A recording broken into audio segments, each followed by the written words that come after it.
பல விஷயங்களுக்கு நீ நோ சொன்னால் வாழ்க்கை உனக்கு எஸ் சொல்வதற்கான வழிகளை தரும். நான் உங்கள் அத்தனை பேருக்கும் சொல்லுகிறேன், முதலில் எதை நீங்கள் செய்தாலும் இந்த உலகம் கேலிதான் செய்யும், பிறகு கைத்தட்டும். கேலி செய்தால் கூட விழ மாட்டோங்க, கைத்தட்டலில் விழுந்தவர்கள் அதிகம் பேர். நான் சொல்லித் தருகிறேன், கேலி செய்கின்ற பொழுது எப்படி விழாமல் நிற்க வேண்டுமோ, கை தட்டுகின்ற பொழுதும் விழாமல் நிற்க வேண்டும். அப்பொழுதுதான் மக்கள் உங்களை பின்பற்றுவார்கள். எங்கே கை தட்டுகின்ற பொழுது, நாம் 10ஆம் கிளாஸ்ல கைத்தட்டி +2ல ஒண்ணுமே படிக்க மாட்டேங்குது. +2ல கைத்தட்டி விட்டுறாங்களா, ப்ரொஃபஷனல் கோர்ஸ்ல ஜெயிக்க மாட்டேங்க. அவர்களுக்கு சொல்லித் தருங்கள். வெற்றிகள் என்பது பொறுப்பு தானே தவிர கொண்டாடுவதற்கான விஷயம் கிடையாது என்பது நம் குழந்தைகளுக்கு சொல்லித்தர வேண்டிய அவசியம் நமக்கு இருக்கிறது. வாசித்தால் இதெல்லாம் நமக்கு புரிந்து போகிறது. ஒருவரை எப்படி பார்ப்பது, ஒருவரை எப்படி புறம் தள்ளுவது, ஒருவரை எப்படி ஏற்றுக்கொள்வது, ஒருவருடைய விஷயத்தில் எதையெல்லாம் நகர்த்துவது, எதையெல்லாம் நகர்த்தாமல் இருப்பது என்பதை குறித்து பல விஷயங்கள் நமக்கு தெரியுது. நான் யோசிச்சு பார்க்கிறேன், சொற்கள் நமக்கு அப்படித்தான் வந்து சேரும்.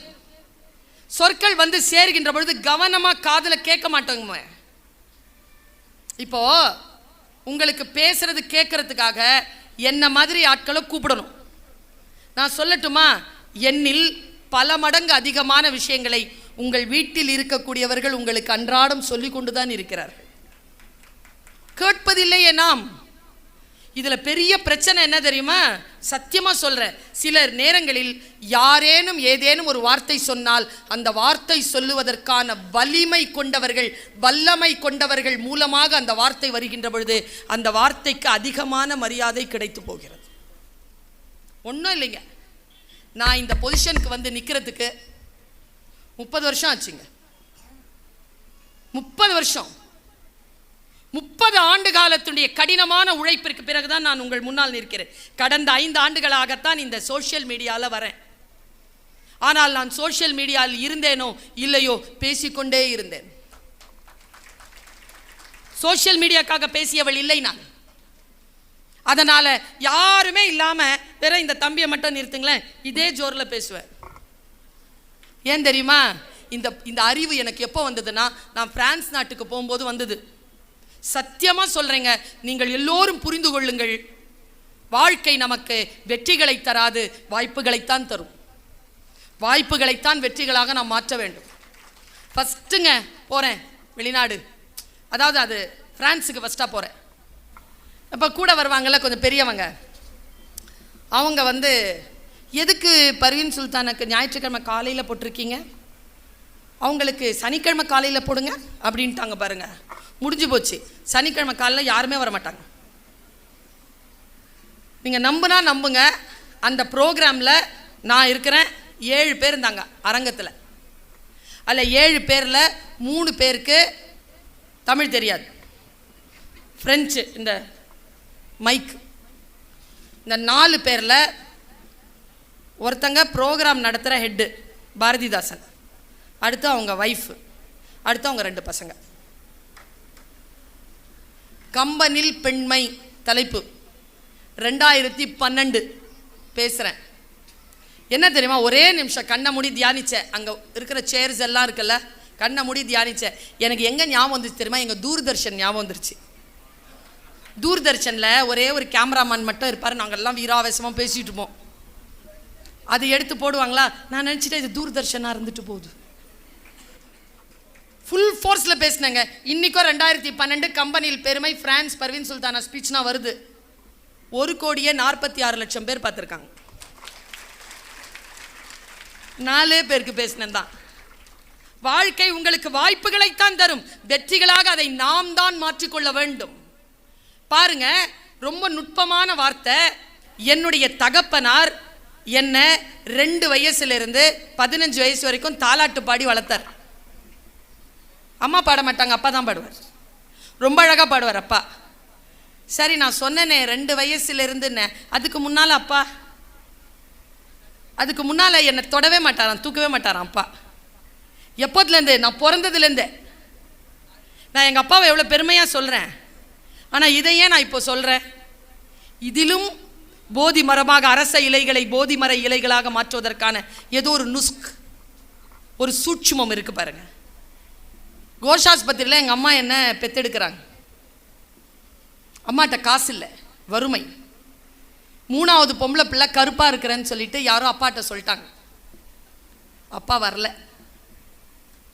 அம்மாவுக்கு அப்பா வீட்டுக்கு போகிறதுக்கு வழி தெரியாது.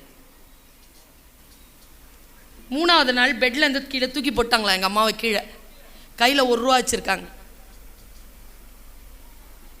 அந்த 1 ரூபா ஆயாங்கள், ஐ மீன் அந்த துப்புரவு வேலை செய்யக்கூடிய தாய்மார்களுக்கு கொடுத்துட்டாங்க. 25 பைசா வச்சுருக்காங்க கையில். கையில் அந்த குழந்தைய எடுத்துக்கிட்டு வெளியில் வந்தாங்களாம். அம்மா சொல்கிறாங்க, உன்னுடைய 2 கால் இப்படி தொங்கிட்டு இருந்துச்சு, இவ்வளோ தான் இருக்கும், அழகாக இருக்கும் உன் கால், ரோஸ் கலரில் இருந்துச்சுன்னாங்க.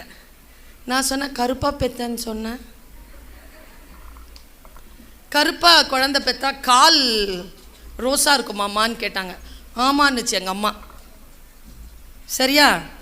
கையில் எடுத்துக்கிட்டு வந்தாங்க.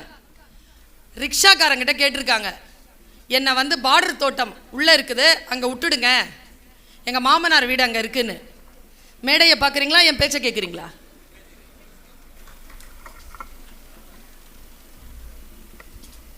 ரிக்ஷாக்கார் சொன்னாராம், 1 ரூபா ஆகும்னாராம். இங்கே பாரு, புள்ள பெற்று 3 நாள், எனக்கு போக வழி தெரியாது, என் மாமனார் வீட்டில் விடுறியா இல்லையா? 15 பைசா பிள்ளைக்கு பால் வாங்க வேணும், 10 பைசா தான் தருவேன். அந்த ரிக்ஷாக்காரில் ஏறுமா அப்படின்னாராம். ஏறி உக்காந்து ஃபஸ்ட்டு பயணம் என்னுடையது. நான் போயிருக்கேன். எங்கள் அம்மா இதை சொல்லி எங்கே தெரியுமா நிறுத்துனாங்க? எனக்கு எப்போ தெரியுமா சொன்னாங்க? நான் ரொம்ப முதல்ல மலேசியாவுக்கு கிளம்புறேன். அந்த டைமில் காலில் செருப்பு போடுறேன், எங்கே ஏர்போர்ட் போகிறதுக்கு. அந்த ஸ்பாட்டில் சொல்லுது எங்கள் அம்மா இந்த கதையை. ஏம்மா இப்போ சொன்னீங்க நீங்கன்னு சொன்னீங்க? இல்லை, என் குழந்தை இப்படி கையில் பிடிச்சிட்டு இருக்கும்போது அந்த 2 காலை பார்த்தேன்ல, அது இப்போ இப்படியே கண்ணில் இருக்குது. அந்த 2 கால் தான் இப்போது மலேசியா போகுது, ஃப்ளைட் ஏற போகுது சொன்னாங்களா? இல்லை, நான் கண்டுபிடிச்ச விஷயம் என்ன தெரியுமா? போகும்போது எங்கள் அம்மா சொன்னது, அங்கே எங்கேயாவது கடல் இருந்துச்சுன்னா கால் நினச்சிரு சுல்தானா. ஏம்மான்னு கேட்டேன். நான் சொல்கிறேன் பாருங்க, படிச்சிருக்கணும்லாம் கிடையாதுங்க. இங்கே ஆழமான அறிவும் விழிப்புணர்வும் இருந்தால் போதும். எங்கள் அப்பா கவிஞர். என் அப்பாவின் கவிதைகளை கேட்டு கேட்டு வளர்ந்தவர் எங்கள் அம்மா. என்ன சொல்கிறாங்க பாருங்க, இந்த கால்களால் அங்கே போய் கடலில் கால் நினச்சிரு, ஏன்னா நீ கால் நினச்ச தண்ணி உலகமெல்லாம் சுத்தம். இந்த சொல் இருக்கு இல்லைங்க, அதை கேட்டுட்டு போய் நான் அங்கே கால் நினச்சேன்னு வச்சுக்கோங்க. இது வரைக்கும் 31 நாடுகளுக்கு மேல் பயணம் செய்து விட்டேன் ஃப்ளைட்டில். எல்லாம் ஃபஸ்ட் கிளாஸ் டிக்கெட் தான். ஒரு டிக்கெட்டை கூட என் சொந்த செலவில் வாங்கினதில்லை. இப்போ வந்துட்டு போகிறது கூட மேடம் தான் கொடுக்குறாங்க காசு. எங்கேருந்து ஆரம்பிச்சு தெரியுமா? ரிக்ஷாக்காரரு பார்டர் தோட்டத்தில் எங்கள் அம்மாவை இறக்கி விடும்போது 10 பைசா கூட வாங்கலையாம்.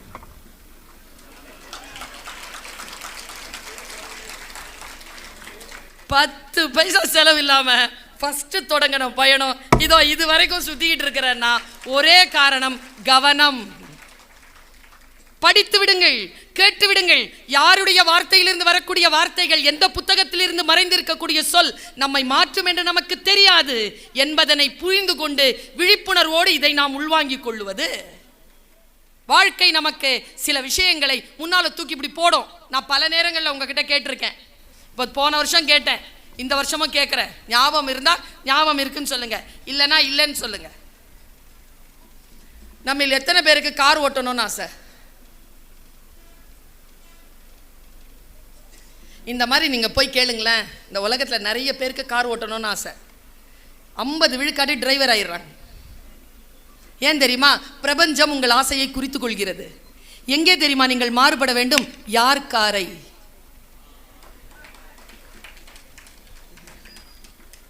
என் சொந்த செலவில், என் உழைப்பில், என் கல்வியின் அறிவில், என்னுடைய முயற்சியில் நான் முறைப்படி அறத்தோடு சம்பாதித்த காசிலிருந்து இதோ இந்த பிராண்ட்ல கார் வாங்கி இதோ இந்த தெருவில் நான் ஓடிட்டு போனோன்னு பிரபஞ்சம் குறித்து கொள்ளும். நீ எதை தேடுகிறாயோ அது உன்னை தேடுகிறது. ரூமி. ரூமி சொல்கிறான், நீ எதை தேடினால், மரணத்தை தேடுகிறாயா, மரணம் உன்னை தேடும். தோல்வியை தேடுகிறாயா, தோல்வி உன்னை தேடும். வெற்றியை தேடுகிறாயா, வெற்றி தேடும். நான் இந்த ஸ்டேட்மெண்ட்டாக சொல்லிட்டேன் ஒரு காலேஜில், நீ எதை தேடிக்கொண்டிருக்கிறாயோ அது உன்னை தேடுகிறது. ஃபர்ஸ்ட் இயர் பையன், பசங்க குரூப்பு. ஒருத்தன் எழுந்திருச்சு கேட்டான் பாருங்க, நிஜமாவா மேடம், நம்பலாமா மேடம், நான் எதை தேடுகிறேனோ அது என்னை தேடிக்கொண்டிருக்கிறதா மேடம். டேய் டேய் டேய், நான் சொல்ல வந்தது வேறடா. கொய்யா மரத்திலிருந்து இறங்கு, அங்கிருந்து நீ பார்ப்பது உலகம் அல்ல. ரூமி ரூமி ரூமியை வாசியுங்கள்.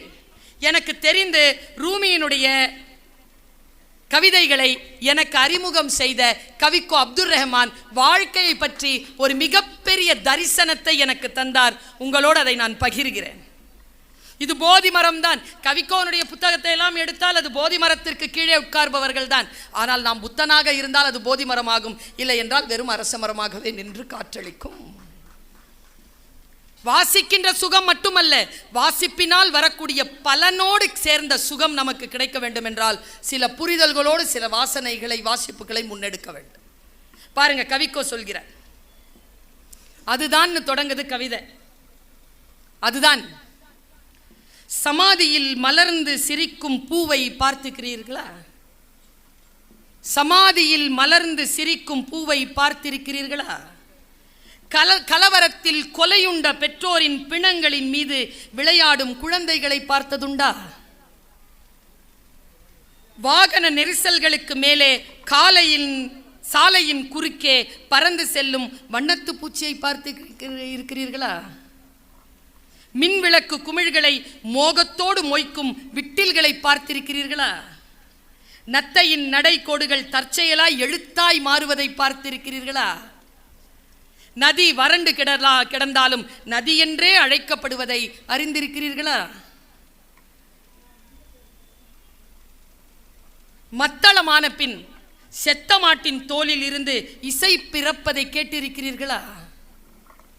பாதையில் பிரியும் இடத்தில் நின்று கொண்டு எந்த பக்கம் செல்வது என்று திண்டாடி இருந்ததுண்டா? வீதியில் கைவிடப்பட்டு கிடக்கும் ஒற்றை செருப்பை பார்த்து இருக்கிறீர்களா? அந்நிய மொழி படத்தை பார்த்து வசனம் புரியாததற்காக வருத்தப்பட்டு இருக்கிறீர்களா? பெண்ணின் பின்னழகளால் கவரப்பட்டு முகத்தை பார்த்தபோது ஏமாற்றம் அடைந்திருக்கிறீர்களா? கடைசி பக்கங்கள் கிழிந்து போன துப்பறியும் நவீனத்தை தெரியாமல் எடுத்து படித்ததுண்டா? இதுதான் வாழ்க்கை. நான் படிச்சிட்டுங்க, வாழ்க்கை இப்படியானது. ஆமாம், திருப்பு முனைகளை கொண்டதுதான் வாழ்க்கை. அதில் பல நேரங்களில் நமக்கு பிரிடிக்ஷனே கிடையாது. ஆனால் திருப்பு முனைகள் இருக்கு இல்லையா, அதுதானே வாழ்க்கையின் சுவாரஸ்யம். அந்த திருப்பு முனைகள் இல்லாத ஒரு வாழ்க்கை ஒரு வாழ்க்கையா? நாளைக்கு என்ன? ஒன்றும் இல்லை, நம்ம எல்லாரும் சந்தோஷமா இருக்கிறதுக்கு என்ன காரணம் தெரியுமா? எப்போ சாவோன்னு தெரியாது. தெரிஞ்சிருச்சுன்னா இப்படி உட்கார முடியுமா? இந்த தெரியாது, சாவர நாள் என்னைக்கு தெரியாதுங்கிறத ஒருத்தன் பிஸ்னஸ் ஆக்கனானே, அவன் பேர் எல்ஐசி. இல்லை மேடம், சார் சாவ முதலீடா மாத்தினாருங்க அவங்க. எவ்வளோ பெரிய விஷயங்க அது. இப்போ நான் ஒரு வார்த்தைகளை கேட்குறேன்னு வச்சுக்கோங்க, இப்படிலாம் நான் யோசிச்சுட்டே இருப்பேன். தட்டு சாப்பிட முடியுமா? சாப்பிட முடியுமா? எவன் சாப்பிட முடியும்னு நினச்சானா அவன் கோன் ஐஸ்கிரீம் கண்டுபிடிச்சான். Lateral thinking, analytical thinking, critical thinking, இது எல்லாம் தான் வாழ்க்கையில் நமக்கு மிகப்பெரிய விஷயத்தை நமக்கு சொல்லித் தருகின்றன. நான் ஒரு விஷயத்தை சொல்றேன் பாருங்க. ஒரு 5 நிமிடங்களில் என் பேச்சை நான் நிறைவு செய்கிறேன். குறளை வாசித்துக் கொண்டிருந்தேன். குறள் எனக்கு மிகப்பெரிய பேருண்மையை எனக்கு இப்படி தருது. மறந்தும் பிறன் கேடு சூழற்க, சூழின் அறம் சூழும் சூழ்ந்தவன் கேடு. இது ஒரு குறள். இப்போ இப்படி சொன்னா புரியல. யாரை பற்றியும் கெட்டது நினைக்காதீங்க. நீங்கள் நினச்சிட்டீங்கன்னு வச்சுக்கோங்களேன், அறம் இருக்குல்ல, கடவுள் நிலை இருக்குல்ல, பிரபஞ்சம் இருக்குல்ல, அது உங்களை கெட்டது நினைக்க தொடங்கிருமா. இப்படிங்கிறான் வள்ளுவன். பயமாக இருந்ததுங்க அந்த குறள் படிச்சுட்டு. பொறாமப்பட்டிருக்கீங்களா?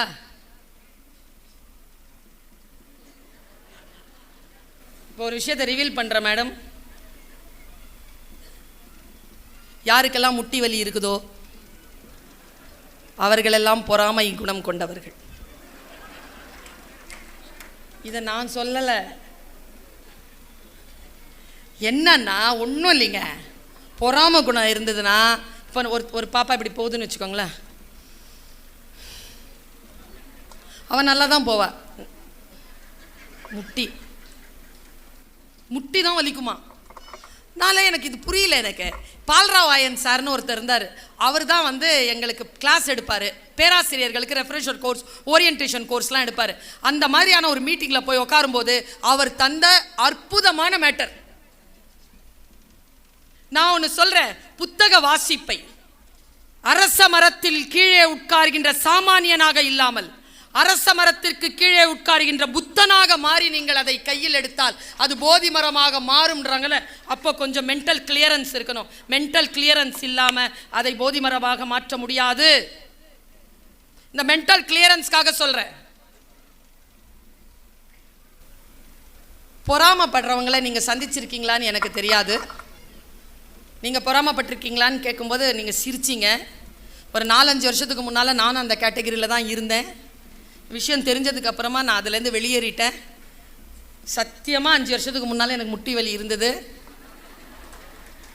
இறை மீது சாட்சியாக இப்பொழுது எனக்கு முட்டி வலி இல்லை. நான் அதிலிருந்து வெளியேறிவிட்டேன். இது வந்து மெட்டாஃபிசிக்ஸ் தான். ரொம்ப வந்து மருத்துவ ரீதியாக பார்க்காதீங்க. மனம் சோர்வடைந்தால் உடலில் இருக்கக்கூடிய எல்லா பாகங்களும் வலிக்கும். சரியா? பேசிக் சைக்காலஜி. என் பக்கத்தில் சில பேர் வந்து நிற்பாங்க, துணி எரியிற வாசனை வரும்.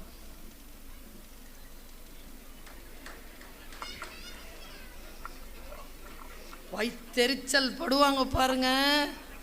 கட்டி இருக்கிற ட்ரெஸ் எல்லாம் எரியும், நமக்கு வாசனை வந்துடும். கண்ணேறு படுதுன்பாங்க எங்கள் அம்மா. பாருங்க, பொறாமைன்றது என்னதுங்க? யாருமே எனக்கு இப்படி விளக்கம் கொடுத்ததே கிடையாதுங்க. விளக்கம் கொடுத்தால் நான் அதிலிருந்து வெளியேறுகிறேன். விளக்கம் தெரியாம தானே இருக்கிறேன். பாருங்களேன், குற்றியலுகிறதுக்கும் முற்றியலுகிறதுக்கும் என்ன வித்தியாசம் எனக்கு தெரியாது. எம்ஏ நடத்தும் போது எங்க தெய்வ சுந்தரம் சார் சொன்னாரு, குரங்கு கூ என்றால் உதடுகள் முழுதுமாக இப்படி குவிந்தால் அது முற்றியல் உகரம். குரங்கு என்று சொல்லும் போது உகரம் பாதி அளவில் உதடு விரிய ஒலித்தால் அது குற்றியல் உகரம்னு சொல்லி கொடுத்தாரு. எனக்கு இப்போ புரிஞ்சிருச்சு. புரிகிற மாதிரி சொல்லி கொடுக்கறது இல்லைல்ல, சொல்லி கொடுத்தாதான் நம்ம திருந்திருவோமே. இப்போ நான் சொல்ற பெட்டு கட்டுறேன். இந்த அவையிலிருந்து வெளியேறுகின்ற பொழுது இங்கே இருக்கக்கூடிய அத்தனை பேரும் பொறாமை என்கின்ற குணத்தை அப்படியே மண்ணில் புதைத்து விட்டு தான் போவீர்கள். Easy, very easy. இப்போ நான் சொல்றேன், பால்ராவாயன் சொன்னதை அப்படியே சொல்றேன். ஏ பி அப்படின்னு 2 பேர் அண்ணன் தம்பிங்க. கல்யாணம் ஆச்சு. கல்யாணம் ஆன உடனே 2 பேரும் பங்காளிங்க. எப்படி உங்களுக்கு எப்படி அன்பா இருப்பாங்கன்னு நீங்களே பார்த்துக்கோங்க. பங்காளிங்க நல்லபடியாக வளர்றாங்க. 2 பேருக்கும் ஆம்பளை பிள்ளை பிறக்குது. ஆம்பளை பிள்ளை பெற்று வளர்க்குறாங்க. இங்கிலீஷ் மீடியம் ஸ்கூலில் வளர்க்குறாங்க படித்து. அது +2 படிக்குது, இதுவும் +2 படிக்குது. இவர் ஒரு டீ கடையில் நின்று டீ குடிச்சிட்டு இருக்கும்போது சொல்கிறாரு, நாமெல்லாம் தான் என் பிள்ளைய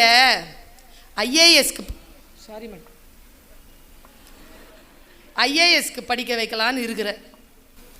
இதை பி கேட்டுட்டார், நீ என்னடா படிக்க வைக்கிறது, என் பிள்ளைய என்ன மாதிரியான ஒரு கோச்சிங் சென்டரில் போடுறேன் பாருன்னு இவருக்கு முன்னாலேயே போய் சேர்த்துட்டார். அது படிக்குது, இதுவும் படிக்குது. 2 பேரும் எக்ஸாம் எழுதினாங்க. ப்ரிலிமினரி ரிசல்ட் வந்துருச்சு. இப்போ ரிசல்ட் இன்னைக்கு வருது. நீங்கள்லாம் நம்ம தம்பியோ அண்ணனோ தான் பி. ஓகேவா? கிளியர்? பத்திரிக்கையில் வருது. பத்திரிக்கையை வாங்கிட்டோம். மனசாட்சியோட சொல்லுங்க, ஃபஸ்ட்டு யாருது பார்ப்பீங்க?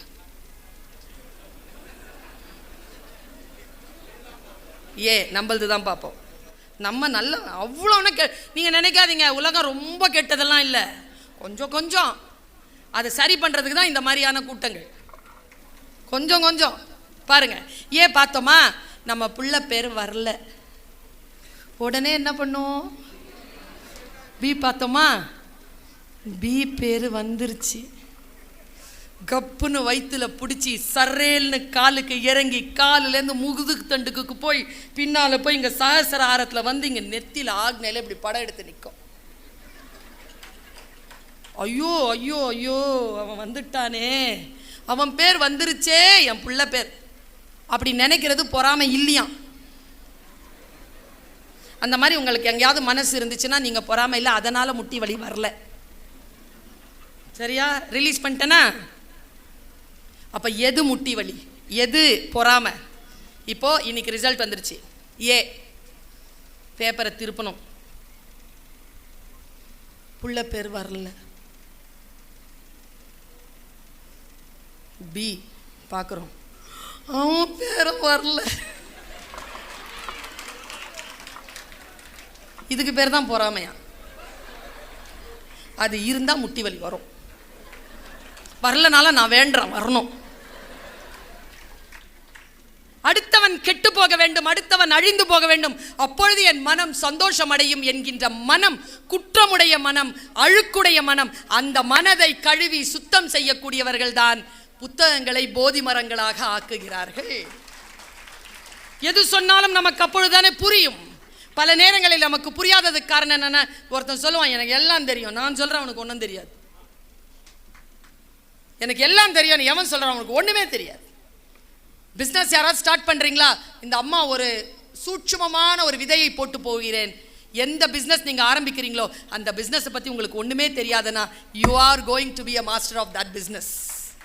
தெரியாது என்பதில் இருந்து தொடங்குங்கள், தெரிந்து கொள்ளுங்கள். எனக்கு எல்லாம் தெரியும்னா அவன் போய் சிக்குவான். சில பேர் இருக்கிறான் பாருங்க, பயமா இருக்கும், நான் தெரியாமத்தான் கேட்குறேன், தெரிஞ்சு கேட்குறான்னு அர்த்தம். இன்னும் சில பேர் இருக்கிறாங்க, பர்வீன் நான் ஒன்று சொல்கிறேன், நீ தப்பாக நினச்சிக்க மாட்டிய, தப்பாக நினைக்கிற மாதிரி ஏதோ சொல்ல போகிறான்னு அர்த்தம். ஃபஸ்ட்டே தயாராகிடணும். உங்கள் எல்லாருக்கும் ஒரு அட்வைஸ் கொடுக்கவா? Free free free advice. ஒரு ஆள், அது ஆணோ பெண்ணோ, எந்த உறவாக இருந்தாலும் இன்னியோட விட்டுருங்க. இப்போ நான் சொல்ல போகிறேன். உனக்கு என்னம்மா, உனக்கு என்னப்பா, கிட்டையே சேர்க்காதீங்க அந்த ஆளை. ஒரு பெரும் ரகசியம் என்ன தெரியுமா? முயற்சி இல்லாமல், உழைப்பு இல்லாமல் யாராலும் சாதனையின் உயரத்திற்கு வரவே முடியாது என்கின்ற மனம் யாருக்கு இருக்கிறதோ அவர்கள் வாழ்க்கையில் உயர்கிறார்கள். உனக்கு என்னம்மா அப்படின்னா, உனக்கு தெரியுமா கால் வீங்க வீங்க நான் 1.5 மணி நேரம் நின்று பேசுறது? உனக்கு தெரியுமா 6 மணி நேரம் மத்தியானம் 2 மணிக்கு புறப்பட்டு இங்கே வந்து நின்னது? உனக்கு தெரியுமா 4 மணி நேரம் நான் கிளாஸ் எடுத்துட்டு வந்தது? நான் தெரியுமா என்எஸ்எஸ் ஆஃபீஸராக இருந்து நான் என்னென்ன வேலைகள் கல்லூரியில் செய்துவிட்டு வந்திருக்கிறேன்னு? உனக்கு தெரியுமா 3 புத்தகங்களுக்கு அணிந்துரை எழுதுவதற்காக 3 புத்தகங்களை 3 நாட்களாக வாசித்து முடித்திருக்கிறேன் தெரியுமா? இதோ நின்று பேசுவதற்காக என்னுடைய வாழ்க்கையில் என்னுடைய ஹெல்த், என்னுடைய உடல் நலத்தை, இதோ என்னுடைய குரலினுடைய வளத்தை இதோ நான் கரைத்து ஒரு குழந்தைக்கு தாய்ப்பால் கொடுப்பது போல் கொடுத்து கொண்டிருக்கிறேன் தெரியுமா? தெரியாது.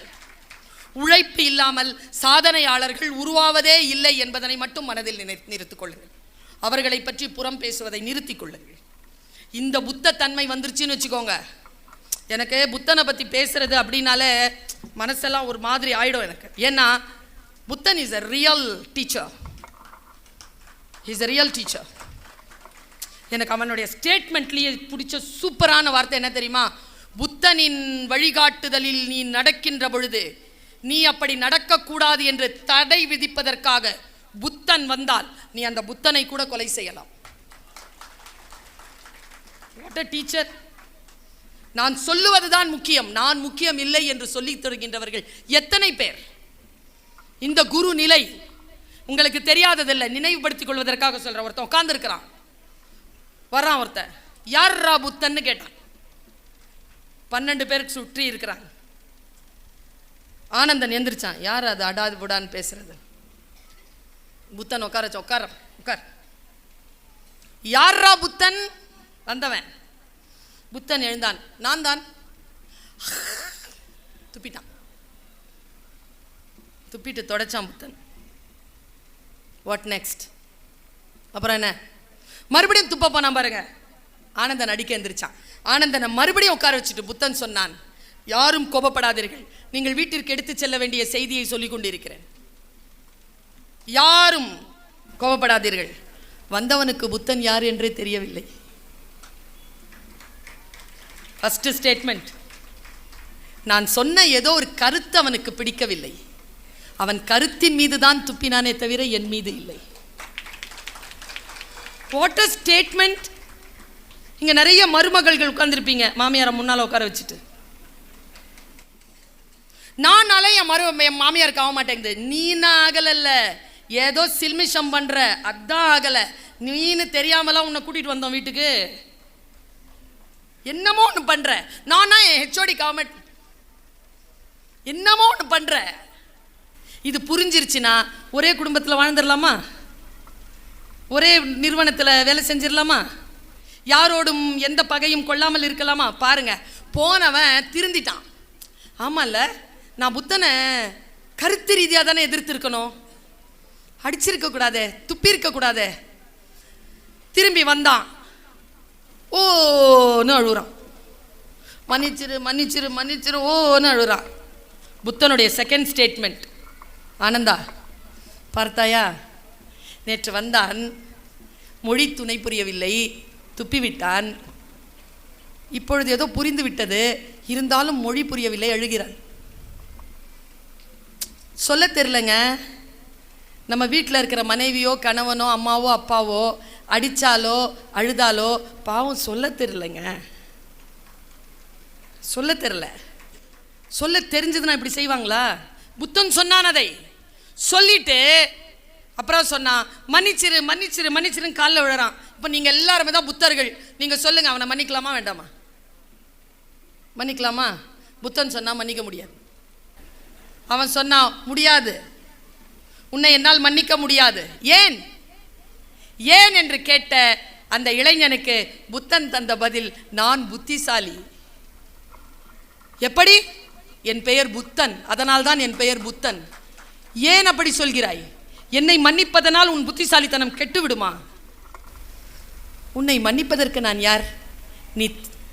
நீ துப்பியது நேற்று. நான் ஓடிக்கொண்டிருக்கும் கங்கையாறு. நீ துப்பிய எச்சில் கடலோடு கறந்து விட்டது. அதை சுமந்து கொண்டிருப்பதற்கு நான் என்ன முட்டாளா?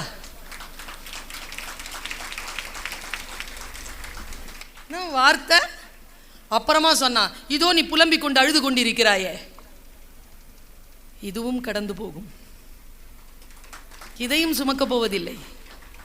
கிளாராங்கிற ஒரு அம்மாங்க 97 இயர்ஸ்ல இறந்தாங்க. ரெட் கிராஸ்ங்கிற ஒரு மூமெண்ட்டை கண்டுபிடிச்சது அவங்க தான். அவங்களுடைய மரண வாக்குமூலத்தை சொல்லுகிறேன், இன்றைக்கு நீங்கள் எழுதி வைத்துக் கொள்ளுங்கள். வாசித்தனால் வந்த அறிவு எனக்கு. நான் துக்கங்களையும் துன்பங்களையும் சுமந்ததே கிடையாது. அதுதான் என் வாழ்க்கையின் இளமையின் ரகசியம். துக்கத்தையும் துயரத்தையும் சுமக்க மாட்டாயா? நினைவு வந்தால் நான் அதை மறந்து விடுகிறேன். நினைவு வந்தால் மறந்து விட்டதை நினைவு கொள்கிறேன். எத்தனை பேருக்கு காயங்கள், ஆறாத ரணங்களையும் ஆபாசமான எண்ணங்களையும் மனதிலே சுமந்து கொண்டு இருப்பதனால் இன்றைய நாளை நாம் ரணமாக்கி கொண்டிருக்கிறோம். விட்டு விடுதலையாகுங்கள் என் பெண்களே, என் சகோதர சகோதரிகளை, விட்டு விடுதலையாகுங்கள். நேற்று இன்று நாளை என்பது ஒன்றோடு ஒன்று தொடர்பு கொண்டது. நேற்றைய விஷயங்கள் இன்றைக்கு வரும், இன்றைக்கு தான் நாளைக்கு போகும். நீங்கள் எதை சுமக்கிறீர்களோ அதை சுமந்தபடிக்கு அப்படியே வருவீர்கள். எதையும் சுமக்க வேண்டிய அவசியம் கிடையாது. நான் ரொம்ப நூதனமான ஒரு விஷயத்தை சொல்கிறேன். இந்த செய்தி ஆண்கள் வேண்டுமானாலும் எடுத்துக்கொள்ளுங்கள். ஏனென்றால் ஐயா, உங்கள் உலகம் பெரியதுயா, எங்கள் உலகம் ரொம்ப சின்னது. அந்த சின்னதுக்குள்ளே இருந்து தான் நாங்கள் எக்கி எக்கி எக்கி வெளியில் வர வேண்டியதாக இருக்குது. அதனால் நான் சொல்கிறேன், எங்களை விட உங்களுக்கு சிரமங்கள் அதிகம்தான், ஆனால் உங்கள் சிரமங்களுக்கான தீர்வுகள் உண்டுயா. எங்கள் சிரமங்களுக்கான தீர்வுகள் இன்னும் கண்டுபிடிக்கப்படவில்லை என்பதற்காகத்தான் நாங்கள் இப்படி மேடையேறி பேசி கொண்டிருக்கிறோம். பாருங்க, சமீபத்தில் நான் ஒரு நாட்டுக்கு போனேன்னு சொன்னேன்ல, 2 நாள் லீவ் கிடைச்சிது. இது சொல்லிட்டு நான் கிளம்பிடுறேன். 2 நாள் லீவு. அந்த 2 நாள் லீவில் என்னை கனடா நாட்டுக்கு கூப்பிட்டாங்க. விசா இருந்தது, ஆனால் போய்த்தான் ஆகணுங்கிற கடப்பாடு. என்னன்னா, போன வருஷம் மட்டும் 63 இளைஞர்கள் தற்கொலை செய்து கொண்டிருக்கிறார். தமிழ் பேசுகின்ற இளைஞர்கள். மிஸ்டர் தமிழ் கனடாங்கிற ஒரு அமைப்பு மூலமாக என்னை தொடர்பு கொண்டாங்க. எனக்கு நிறைய இமெயில்ஸ் வரும். அதில் பெரிய முடிவுகள் எடுக்க இருந்தேன், உங்கள் பேச்சு கேட்டேன், ஃபைட் பேக் பண்ணணும்னு முடிவுக்கு பண்ணிட்டேன்னு எனக்கு நிறைய மெயில்ஸ் வரும். நான் இப்படி சொல்லுவேன் பெண்களுக்கு, எல்லாரும் ஒரு நாள் சாவத்தான் போகிறோம், ஆனால் நம்ம செத்துடணும்னு நினைக்கிறாங்கல்ல, அவங்களுக்கு முன்னால் மட்டும் சாவக்கூடாது. உன்னால் முடியாது என்று சொல்வதனை வேறு யாரோ ஒருவர் செய்து கொண்டு தான் இருக்கிறார். உன்னால் முடியாது என்றால் யாராலும் முடியாது, யாராலும் முடியாது என்றால் உன்னால் மட்டுமே முடியும். இதான் என்னுடைய தாரக மந்திரம். ஒருத்தன் காட்டு வழியில் நடந்துக்கிட்டே இருக்கான். காடு காடு முழு காடு, இருட்டு, கொஞ்சம் கொஞ்சம் வெளிச்சம் தெரியுது. அந்த வெளிச்சத்தில் அவனுக்கு என்ன எங்கே நடக்கிறதுன்னு தெரியல, வெறும் புதர் மண்டி கிடக்கிற காட்டில் நடந்துக்கிட்டு இருக்கான். வழி பார்த்து நடக்கிறான், வேறு வழி கிடையாது, திரும்பி போக முடியாது. அப்படி போகும்பொழுது வழியில் பெரிய ஒரு பாம்பு புத்து வெளிச்சத்தில் பார்த்துட்டான். ஐயோ கடக்கணுமே இறைவான்னு பாம்பு புத்த கடந்தான் பாருங்க. அவன் கடக்கிற சத்தம் கேட்டு அரவம் கேட்டு, அதுக்கு அரவம்னு பேர், வெளியில் வந்துருச்சு நாகப்பாம்பு. இவன் புத்தை தான் பார்த்தான், அவனை பார்த்துருச்சு, இறங்கி நடக்குது அவனோட. இவன் பார்த்தான், கொஞ்சம் பயந்தான். காட்டில் எல்லாருக்கும் தானே வழி உண்டுன்னு நடக்கிறான் நடக்கிறான் நடக்கிறான். பக்கத்துலேயே வருது பாம்பு. இவன் எதிர்பாராத நேரத்தில் அந்த பாம்பு இவன் குதிகாலில் கடிச்சிருச்சு. நம்ம எல்லாருமே தான் கடிப்பட்ட அந்த நபர். நான் பாம்பு என்று சொன்னது பாம்பு இல்லை. நம் உறவினர்களாக இருக்கலாம், நம் குழந்தைகளாக இருக்கலாம், நம்முடன் வேலை செய்பவர்களாக இருக்கலாம், பார்ட்னர்ஸாக இருக்கலாம், ஃப்ரெண்ட்ஸாக இருக்கலாம், யாரை வேணாலும் இருக்கலாம். கடிச்சிருச்சா? இப்போ 2 ஆப்ஷன் இருக்குது. 1, பாம்பை போய் தேடி போகலாம், அது கடிச்சிட்டு போயிடுச்சு. பாம்புக்கிட்ட போய் கேட்கலாம், பாம்பே பாம்பே நான் உன் வழிக்கு வந்தேனா? நீ தானே என் வழிக்கு வந்தாய், நீ ஏன் பாம்பே என்னை கொத்தினாய்? நீயா படம் மாதிரி ஊதுனா அது திரும்பி வந்து உங்கள் காலிலேருந்து விஷத்தை எடுக்க போகிறதில்லை. பாம்பிடம் இருந்து ஒருபோதும் நீதி கிடைக்காது. கடிச்சிருச்சுன்னா கடிச்சிருச்சு, பாம்பை தேடிக்கொண்டு திரியாதீர்கள். என்ன செய்யலாம்? கடிப்பட்டு விட்டீர்கள் இல்லையா, விஷம் ஏறுதில்ல, விஷம் முறிவிற்கான விஷயங்களை தேடுங்கள். வாழ்க்கையில் 2 வாய்ப்பு தான். 1 பாம்பை தேடி போவது, இல்லை என்றால் விஷமுறிவை யோசிப்பது. Don't chase the snake, treat the venom. எந்த சூழல் வந்தாலும் பழி வாங்கவோ அடுத்தவர்களுக்கு போய் விஷயங்களை கேட்கவோ இல்லை. அதற்கு என்று என்ன தீர்வு இருக்கிறதோ அந்த தீர்வை நோக்கித்தான் நாம் பயணப்பட வேண்டுமே தவிர ஒருபோதும் பழிப்பாவத்தை நோக்கி கோபத்தை நோக்கி பயணப்படாமல் நம்மை நாமே அடக்கி ஆள்வது. அந்த பொண்ணு ஏதோ ரிலேஷன்ஷிப்பில் இருந்திருக்கு, அவன் விட்டுட்டு போயிட்டான், இவன் இன்ஸ்டாகிராம்லேயும் ஃபேஸ்புக்லேயும் வாட்ஸ்அப்லேயும் தொங்கிட்டு இருந்திருக்கு. அதோடு அவனை விட்டுட்டு வாழ்க்கையில் புது பிறவி வந்துருச்சு அவளுக்கு. நான் என் வாழ்க்கை இனிமேல் வாழப்போகிறேன். அவகிட்ட நான் சொல்லிட்டு வந்தேன், அவன் முகம் பார்த்து சொல்லிவிட்டு வந்தேன், நம்மை நிரம்ப நேசிக்கக்கூடியவர்கள் நம்மை அழவிட மாட்டார்கள். யாரெல்லாம் நம்மை அழ வைக்கிறார்களோ அவர்களுக்காக அழ வேண்டிய அவசியமே இல்லை. இதை நீ புரிந்து கொண்டு போ. வாழ்க்கை ஒரு முறைதான் வரும். சிறகை விரி, எழு, பற. பூட்டிய இருப்பு கூட்டின் கதவு திறக்கப்பட்டது. சிறுத்தையை வெளியில் வா. எலியென உன்னை இகழ்ந்தவர் நடுங்கிட புலியென செயல் செய்ய புறப்படு வெளியே. நம்பினை இருளினை விளக்க செம்புட்பறவையே சிறகை விரி, எழு, பற. இதோ ராஜாளி நான் பறந்து கொண்டிருக்கிறேன், வா சேர்ந்து பறப்போம். நன்றி.